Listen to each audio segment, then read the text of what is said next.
ឆ្នាំកិនរឿងលេខ24មិនមុនយើងសាកិនដាក់ទឹកដោយសារមានភ្ញៀវខ្លះគាត់អត់ចង់ដាក់ទឹកអញ្ចឹងយើងតេស្តលើកនេះអត់ដាក់ទឹកម្ដងខ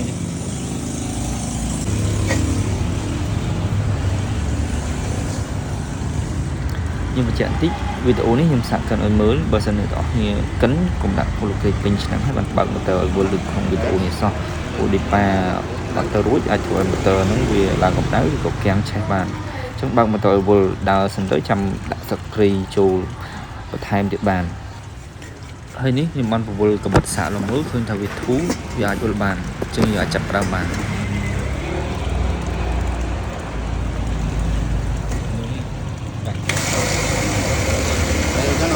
តាំងណាទេ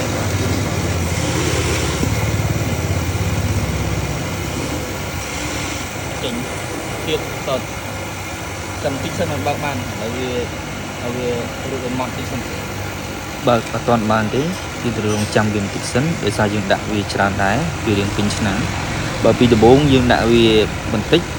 ចឹងយើងអាចបើករ៉ូបទៅយើងដាក់បន្ថែមទៀតបន្តបន្ថែមទៀតបាន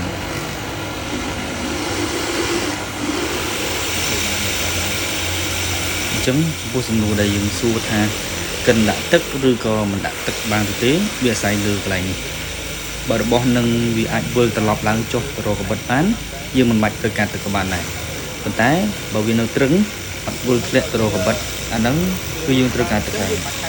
ឬជាជំរឿយើងអង្គុយគៀវាទម្លាក់ទៅបើមិនអញ្ចឹងទេវាមកតែផ្នែកខាងក្រោមដែលត្រូវកបិតកិនទេ